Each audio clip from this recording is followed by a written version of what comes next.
Olulu sasazo lwendaba lusiza ngqo Studio 9 kwikomkhulu le-SABC e-Auckland Park eRhawutini nazo siphala phambili. Namhlanje lusuku lokuqala lwentsuku ezili-16 zokunika ingqwalasela kwisithwakumbe sobundlobongela bokuxhatshazwa kwabantwana namanina. I do not know Mr. Matlala. I've never heard of him. Safe to say that I've seen him on TV. I've never seen him. I do not know Mr. Matlala. Uvusimuzi Kate Matlala ucele ukuba kuhlehliswe ukuvela kwakhe phambi kwekomiti yesikhawu nebekumiselwe ungomso. Abakwazi ukuphatha uMaths, angisho ngoba kuzingane zabo. Ngicabanga ukuthi zonke lezi ngane ihambile ziphila leyo mpilo. Isizalwane siwayesakuba ngumongameli uMnumzana Jacob Zuma isinonyana ababini abaphakathi kwabembeli abali-19 abavaleleke e-Ukraine sifuna abo babakhohlisayo batshutshiswe. Kwezemidlalo zingxangile imbethi manqindi phambi kwengxikela yetumente zamanqindi neyaziwa nge-Survivor the Eliminator Round.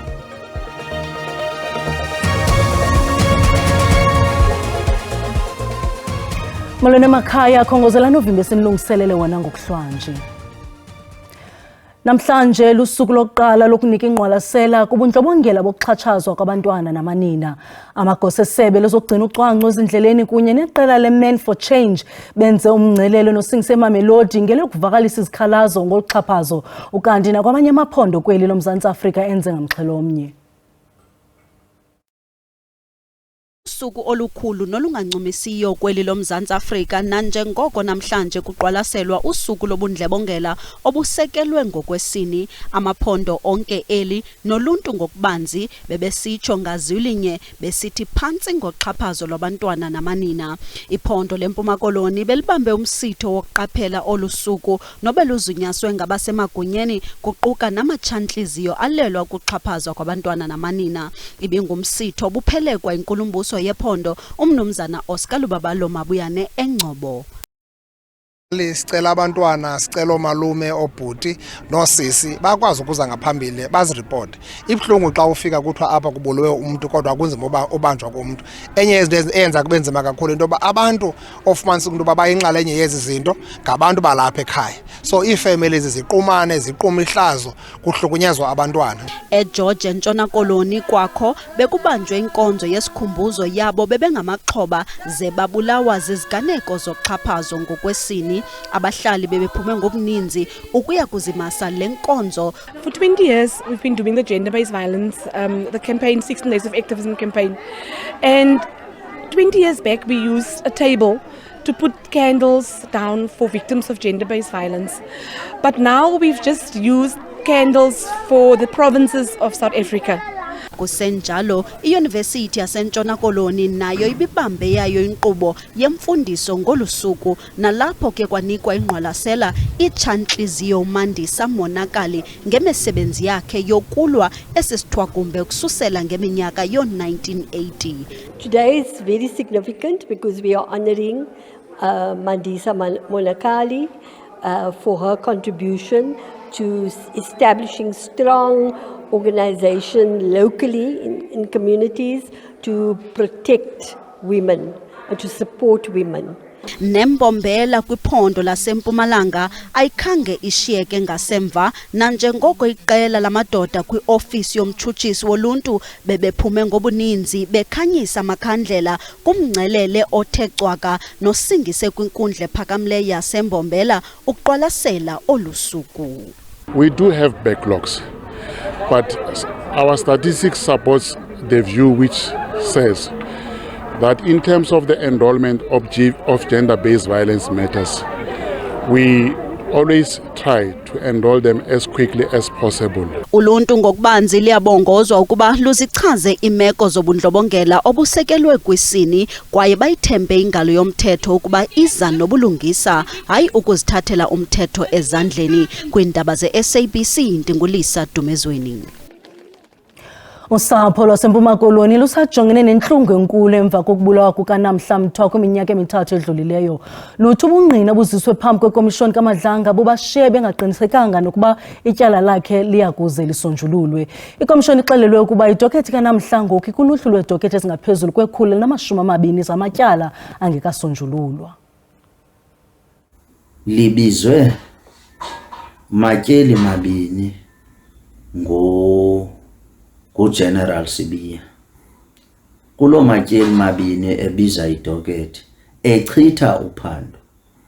Babe abaphandi bebezile kuthi besithi baligqibile uphando.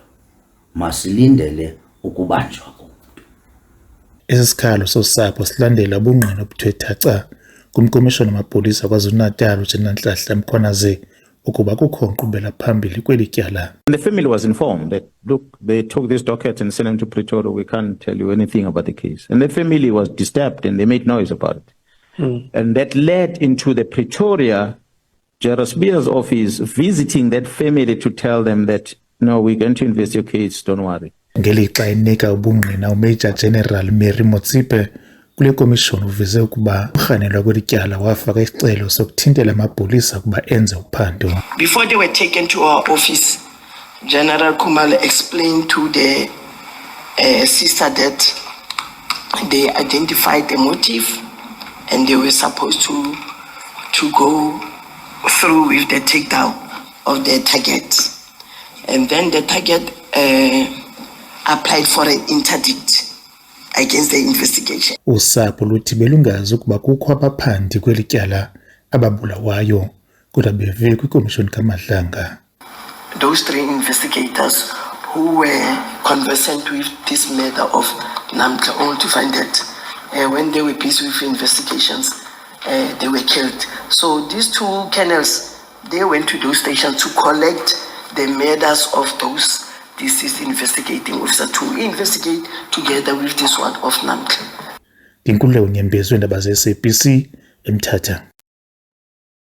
Isizalwane esowayisa kuba ngumongameli uMnumzana Jacob Zuma esinonyana amabini abaphakathi kwabembeli abali-19 abavaleleke e-Ukraine sifuna abo babakhohlisayo batshutshiswe. Kuvulwe ityala intombi endala kaMnumzana Zuma imangalela udade wayo umncinci uDuduzile Zuma Sambudla nabanye abantu ababini ngokubandakanyeka kwabo ekugayweni kwala magatyana. Engikazi noma kuzokwenzeka yini. Nkosikazi uPhumla Zuma uthi inhliziyo yakhe iphukile. Uthi akasakwazi nokudla nokulala ebusuku. Umyeni kaNkosikazi uZuma washona kudala kanti wayengumfowabo walowo wayengumongameli uMnumzana Jacob Zuma. Uthi konke akucelayo ukuthi kubuyiswe izingane zakhe eziphakathi kwalezo zongo-19 zaseNingizimu Afrika ezibambeke e-Ukraine. Amadodana akhe amathathu nabazukulu abahlanu kusolwa ukuthi bathathwa ngabathize abayizihlobo bathi bayoqeqeshwa njengabaqaphi eRussia. Nkosikazi uZuma uthi bathi befika nje eRussia abantwana base besayiniswa izinkontileka ezibhalwe ngolimi lwaseRussia. Uthi banika umfaniswane nezibhamo bahanjiswa namasosha aseRussia. Abakwazi ukuphatha uMaths, angisho ngoba kuzingane zami. Ngicabanga ukuthi zonke lezi zingane ehambile ziphila leyo mpilo. Kangakanani ke usinikezwe isibhamu ungakazi usiphathe kuthiwa shona khona. Kulengiswa ama hand grenade kuwena kuthiwa shona khona ungakazi utrain. Sasingazike ngangingazike ukuthi kuyoba nje. Zuma uthi komphulumoya kakhulu ukuthi izingane zakhe zathathwa ngabantu abazihlobo.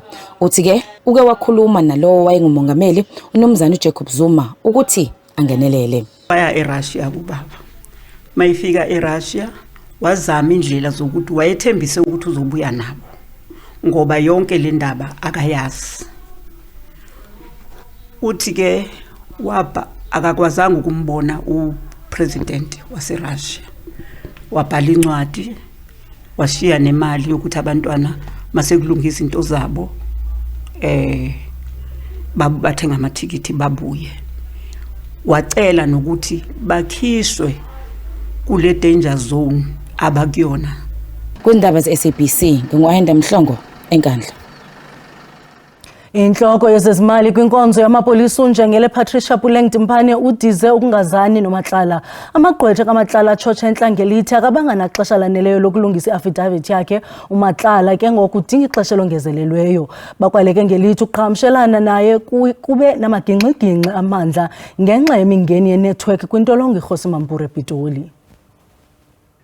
Okudandalaziswe ngamagqwetha kaMatlala ePalamente kukwavakale ukuba ukuvalelwa kwakhe kuchaphazele ukulungiselela kwakhe impilo yakhe kanye nokuqiqa kwengqondo yakhe. Kambe ke usihlalo wekomiti yeSikhawu Soviet Lerhanyane akafunanga kuphefumla kwileta yamagqwetha nasekubeni ikomiti iza kunqwala kwisicelo sikaMatlala sokuhlehliswa kwalomba. No, I do not know Mr. Matlala.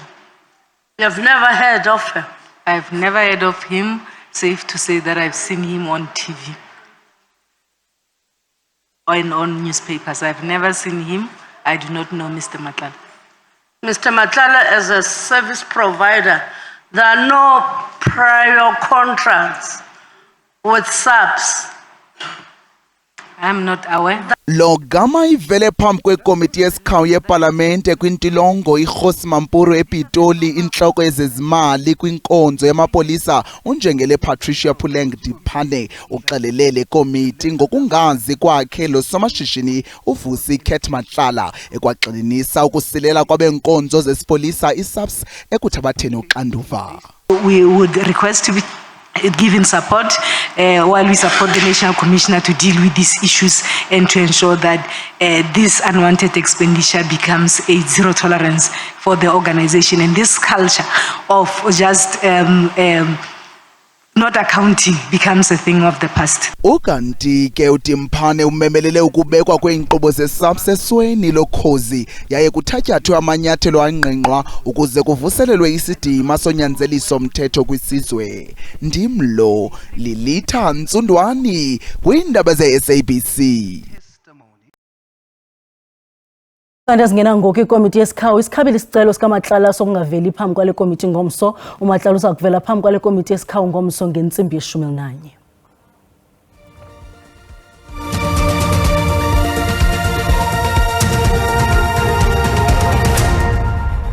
Sinamkele kwakhona sikwabulisana kwapho basandula ukungena. Uyakwazi ke ukuzibukela izindaba ku-SABC Plus naku-SABC Lihayo, kanti kuphela nje kwazi ungazifumana kwikhasi lika-YouTube ngokuba uthi SABC Indaba zesiXhosa.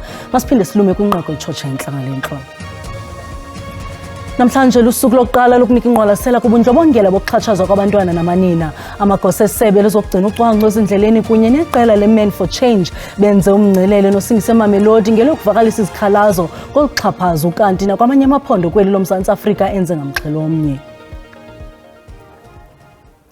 Ikomiti ejongene nenkcitho karhulumente iScopa iza kusebenzisa umthetho wamagunya namaqithiqithi ukumangalelo besakuba ngusomaqhuzu wengxowa-mali yengozi uMnumzana Collins Letswalo ukuze aphandwe kwaye atshutshiswe ngokungazithatheli ingqalelo izimemo zePalamente okwemva kokufeda ukuvela kuphando luqhutywa iScopa.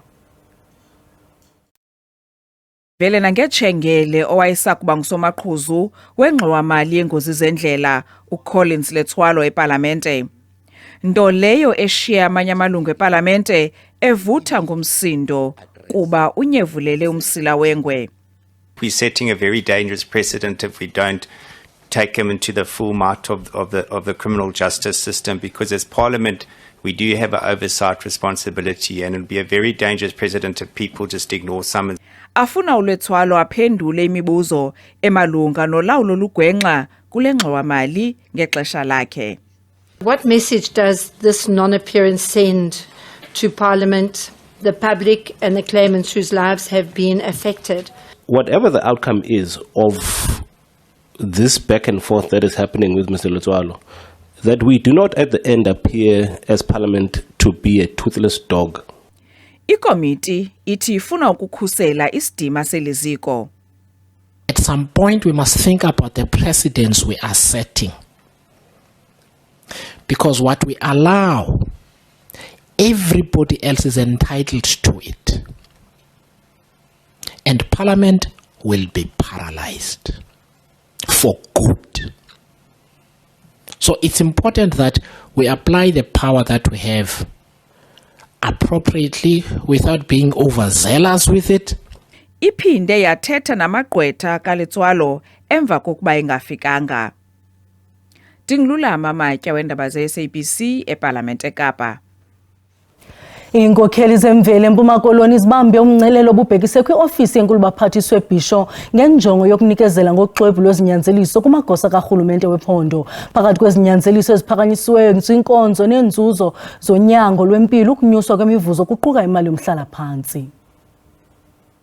Lokame ezinkokheli zisenza umsebenzi obalulekileyo ezilalini oquka ukuchophela amatyala, ukwabiwa kwemihlaba, ukulwa ulwaphulo-mthetho nobundlobongela, kwanokuqhuba amaphulo okulwa indlala.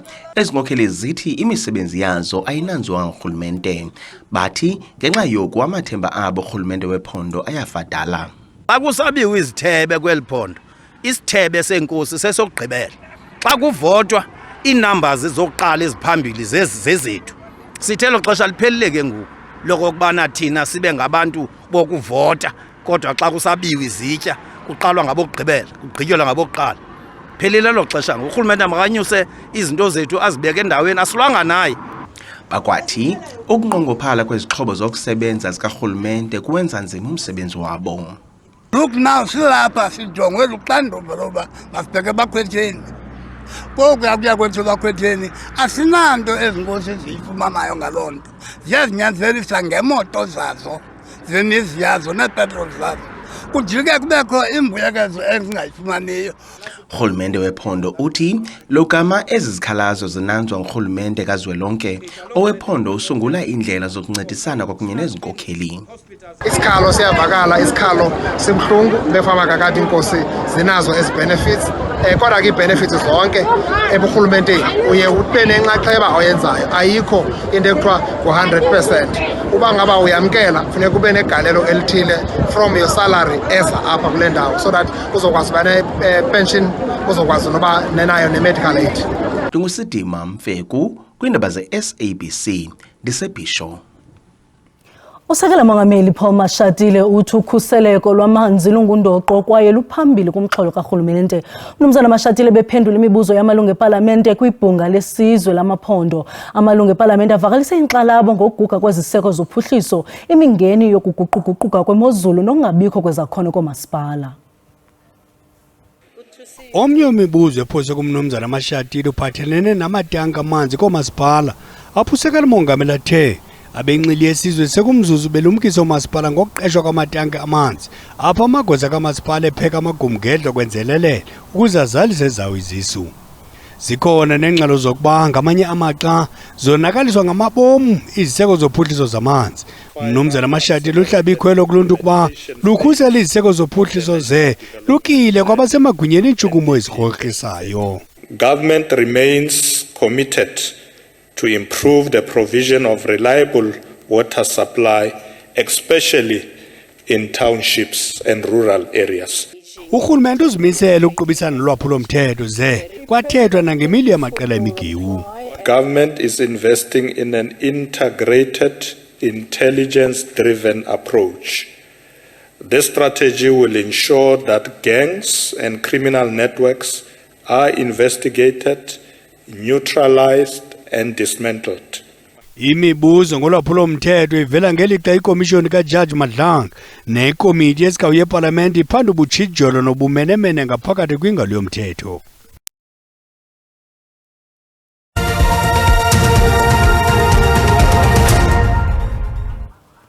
Sinqangile imbethi manqindi phambi kwengxikela yetumente zamanqindi neyaziwa ngeSurvivor the Eliminator Round. Ungquzulwano lwalempela veki lweGolden Gloves luza kwenzeka eEmperor's Palace eKempton Park kwaye lunesigubhu sebhasi elibalelwa kwi-2.5 million randi. Ngicela ngaka ukuthi kube nemjikelwano lofana nalona loLerfa yeGolden Gloves kuleli. Ricardo Malajika ngunyekelo Tawube asembini letawube ibukwe ngibobonke ngesikhathi abukene eTulu na Vince Paras wase-Philippines. Balwela sicoco i-International Boxing Organization's World Super Flyweight. Loka Malajika uthi akamesabi nezenani Paras nanobe nje ehlulwe kathathu kuphela kutimbi letingamashumi nesiphohlongo. I'm definitely going to get a win, you know. Don't look down to any opponent. We prepare for all our opponents the same. You know, we're both young, 27, I think he's also 27. We're both young, we're both hungry. Phikelelani Khumalo lobe adlala ibhola uceceshwa nguColin Nathan Nyalo kuTemakuthuva utawube alwela sicoco iABU Middleweight. Lapho ufuna sicoco saDuvan van Heerden. I've already told him I'm going to smash him, so there's no need to tell him. I'm coming for you. I'm going to demolish you. A lot of people think it's going to be an action-packed fight. It's one-sided. It's going to be one-sided. Talking the talk and walking the walk. Everyone, the last few opponents said that. And what happened? You're no different to any other opponent. Just another man standing in my way to take the belt. Lo mdlalo weTemakuthuva utawube use-Emperor's Palace ngemigcibelo ebusuku. Mina ke ngingumduduzi Ndlovu. Leti tindzaba te-SABC ngikuphi? Ngise-Kempton Park. Ngalendlela siqonqothile uvimba ngokuhlwanje sibulele mawethu ngosiboleka indlebe senikhumbuza ezangomso zizanogxa bethu ngesizulu kamnandi mawethu.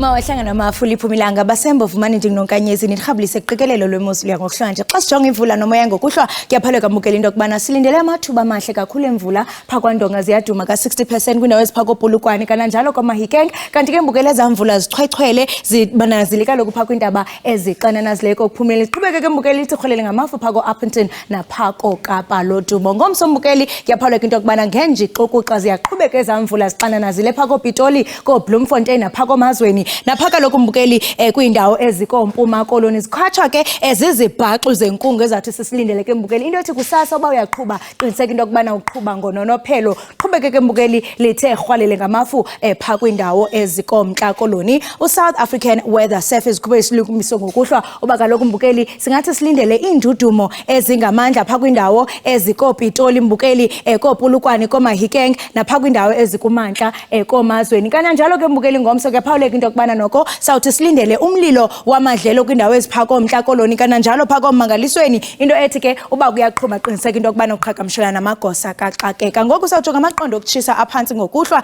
xa sithi sijonga kwindawo ezikomosina ngama20 kanti ke mbukeli phako Upington nguye u21 degrees kanti ke phako Nxuba ibe ngu11 bebe amanqaku naye Makhanda xa singena ke phako Bhaca singena naphako Shintambukeli ko Mahamane Chuncembe singena etholeni emacwerheni naphaka lokho Xilinxe Mkhambeni konawolala khona mbukeli noko lithande ukubanja ngo12 degrees esajonise sinuka ibe ngu15 phako Thekwini ibe nguye u19 degrees komGungundlovu ibe nguye u13 kanti ke ngomso mbukeli kuyaphaleka into kubana lityhilile kwindawo ezininzi komGungundlovu tyhilile ngo32 degrees phako Thekwini ibe ngu27 kanti phako Bloemfontein bukeli benguye u29 phako DR bukeli liqatsa uPopoy ngo34 degrees ndisatsho ndithi maziqhuma ingqayo emaxhekweni chasi